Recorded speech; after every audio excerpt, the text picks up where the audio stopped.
En este video vamos a indagar en la historia de Uzumaki, con la intención de deducir el destino al que conduce esta historia, destino que, como se verá más adelante, no se limita al pueblo donde transcurren los acontecimientos de la obra de Junji Ito, sino que va mucho más allá. Sin más, vamos a comenzar.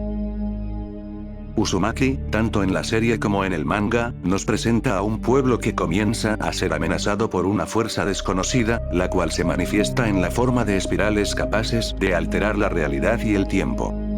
Kirie Egoshima, la protagonista, pierde a sus padres luego de que el pueblo se ve devastado por el fenómeno de las espirales. Ella, junto con Shuichi, se adentran en las profundidades con la intención de buscarlos, y terminan descubriendo la verdad sobre lo que está pasando. Abajo descubren unas ruinas antiguas, de origen incierto. Su tamaño resulta ser inhumano, como si unas fuerzas ajenas a las limitaciones del hombre, o una civilización que se perdió en el tiempo, hubieran construido todo eso. También podría suponerse que no fueron creadas por nadie, sino que surgieron de forma natural. Según la propia Kirie, esas edificaciones eran capaces de emitir luz. Tanto Kirie como Shuichi se dan cuenta de lo sucedido con la gente desaparecida del pueblo. Todos están entrelazados en una maraña humana que va perdiendo la forma, petrificándose progresivamente, en un estado donde tanto sus conciencias como sus cuerpos quedarán unidos a la espiral. Ver esa manifestación física, atorada en el fondo de la tierra, produce un trance del que es imposible escapar. En ese escenario deprimente, Kirie encuentra a sus padres, viéndose incapaz de liberarlos, por estar ligados a un poder que supera todo intento humano de combatirlo. ¿Qué es esto? Es algo que ata la voluntad de las personas, haciéndolas girar en torno a un impulso circular, un impulso destructivo que utiliza los temores, los conflictos, la sed de sangre puesta de manifiesto, e incluso, cosas como el ego. No faltan personajes que, por obsesionarse con su propia belleza, acaban presas de esta espiral, la cual comienza a manifestarse desde su interior, corrompiéndolas progresivamente. Primero, de forma espiritual, usando la llama de las inseguridades para acrecentar el ego, como si le echáramos gasolina al fuego. Después, esta corrupción se contagia a lo físico, y allí es cuando surgen las abominaciones, los seres que ya no pueden ser considerados parte de la humanidad. Incluso, labores tan nobles como el arte, o la búsqueda de algo trascendental, son imanes para la espiral, tal como sucede con el padre de Shuichi, que, por obsesionarse con una búsqueda más allá de lo cotidiano, termina alejándose de su familia, aislado en su fascinación por todo objeto que tenga forma de espiral. Su impulso lo lleva a querer crearlas él mismo y, en vista de todo lo anterior, ya podemos imaginarnos cómo termina la cosa. Es él quien despierta el mismo interés en el padre de Kirie, el señor Egoshima, alfarero de profesión, convenciéndolo de que es un gran artista y que debería crear obras con esta misma forma. El arte que crea el señor Egoshima no se verá exento de la deformidad metafísica que está comenzando a despertar en el pueblo. Es el padre de Shuichi el que, posiblemente, despierta a esta fuerza desconocida y, con su muerte, comienzan a desencadenarse los terribles sucesos en el pueblo. Esta forma de corromper, tan curiosa, junto con el final donde vemos una unión de todos los individuos, perdiendo, precisamente, su individualidad, en una masa que va perdiendo la forma y la conciencia, nos recuerda en cierto sentido al nirvana. El nirvana es el paraíso budista que se alcanza por medio de la liberación del ego. El individuo busca deshacerse precisamente del ego, para lograr acceder al nirvana, desapegándose así del sufrimiento y alcanzando un estado de paz eterno, donde se rompe el ciclo de la reencarnación. La espiral, si se me permite el atrevimiento, vendría a ser algo así como un nirvana diabólico, o un nirvana inverso, en donde el ser humano entra en unión con un ego supremo, que emana de la espiral. Todos los que quedarán atrapados allí, estarían condenados a sufrir un ciclo, un eterno retorno de sufrimiento, al formar parte de este mal circular.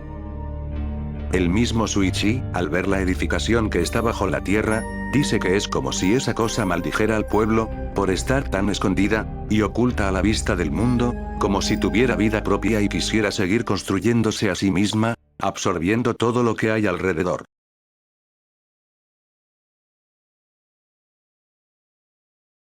el nirvana del mal, que atrae a las personas. El ego, donde uno gira en derredor de uno mismo, en derredor de los demonios que nos atormentan y de las pasiones que nos dominan, de manera que nos torcemos progresivamente sobre nuestra propia persona, del mismo modo que una espiral se retuerce sobre sí misma. Hemos hablado de cosas humanas, de fallos humanos, pero nos estaríamos limitando, si redujéramos la espiral al ser humano. El final de Uzumaki nos pone a la espiral como si fuera algo de la Tierra, o de la naturaleza del mundo, limitado al mundo. Lo cierto es, que esta amenaza va mucho más allá, y para deducir el verdadero final de esta historia, el destino al que está condenada no solo la humanidad, sino el universo entero, debemos analizar el capítulo extra titulado, Galaxias. Galaxias sucede antes de que la destrucción del pueblo, siquiera haya comenzado. Kirie y Shuichi llevan una vida normal, lejos de las preocupaciones que vendrán más adelante. El capítulo comienza con los dos mirando una galaxia con un telescopio. Shuichi le menciona a Kirie que esa galaxia la descubrió recientemente, y que no aparece en ningún registro. Al día siguiente, Kirie le cuenta el suceso a su profesor, el cual le recomienda ir con un amigo suyo, que es experto en astronomía. El señor Torino los recibe en su observatorio y, al ver en su telescopio, queda sorprendido. En efecto, una galaxia desconocida ha aparecido en el cielo, y tiene la curiosa forma de una espiral. La galaxia brilla con una luz particular, y se compone de ramificaciones más complejas de lo normal. Luego de que se retiran, el profesor le dice a Kirie, y a Shuichi, que Torino le informara, al Observatorio Astronómico Nacional. El profesor pasa la noticia y surge un interés general por el fenómeno. Kirie visita a Shuichi, y lo encuentra atribulado. Parece tener rasgos de paranoia y estrés. Le dice que siente ondas de radio dentro de su cabeza, comunicándole mensajes.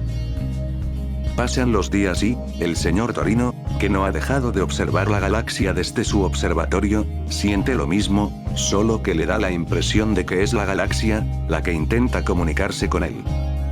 Sale en plena noche, como si ya no tuviera control sobre sí mismo, y se dirige a la casa de Shuichi.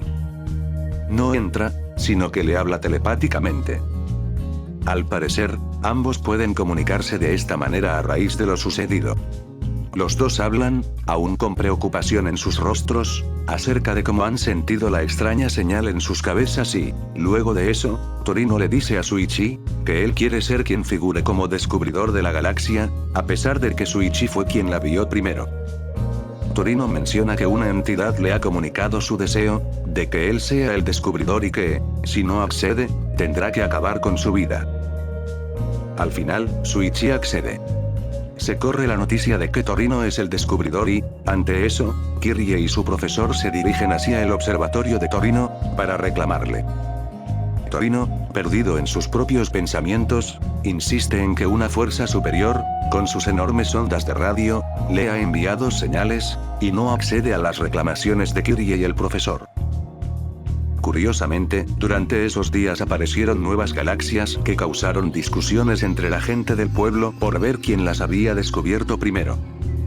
Las cosas escalan a tal nivel que, una noche, se produce un asesinato. Kirie sale de su casa y se encuentra con la multitud alrededor del cadáver. Más lejos, en la esquina de un callejón, se encuentra cara a cara con el asesino, que resulta ser el señor Torino. El señor Torino la persigue, culpándola de interponerse en su camino y, cuando está a punto de acabar con su vida, aparecen en el cielo todas las galaxias nuevas, más grandes y más visibles que nunca. Torino, cegado por esto, pierde el juicio y les da la bienvenida, gritando que él fue el primer humano que las vio. Torino grita, y exige que se comuniquen con él. Una onda expansiva, que gira en espiral, ilumina el cielo, dirigiéndose hacia Torino. Este al principio parece excitado, pero no tarda en pasar de la felicidad al pánico, cuando su cabeza comienza a hincharse hasta explotar, desapareciendo en una estela de luz, que sube al espacio y se pierde en la oscuridad. Nadie volvió a ver eso en el cielo, pero tiempo después comenzaría la maldición de la espiral. El destino de lo que sucede en el pueblo de Kurousu, no termina allí. Tal como podemos apreciar en este capítulo, la fuerza de las espirales, este nirvana oscuro, no se limita al mundo, sino que puede aparecer en el mismo espacio, bajo la forma de una o muchas galaxias. Kurousu solo es un punto en donde se concentra esta fuerza, pero, vistas las cosas, podríamos considerarla como una entidad cósmica, capaz de retorcer al mundo y al espacio alrededor de sí misma, condenando a la existencia a formar parte de ella. La condenación del universo, a mi ver, es el verdadero final al que conduce la historia de Uzumaki, o al menos, sería una condenación cíclica, cuyo origen nadie ha podido, ni podrá determinar. Espero hayan disfrutado el video, y deseo que todos nos acerquemos a los caminos de la verdad, se encuentre donde se encuentre. Mi objetivo no es dar, sino buscar. Gracias por su tiempo.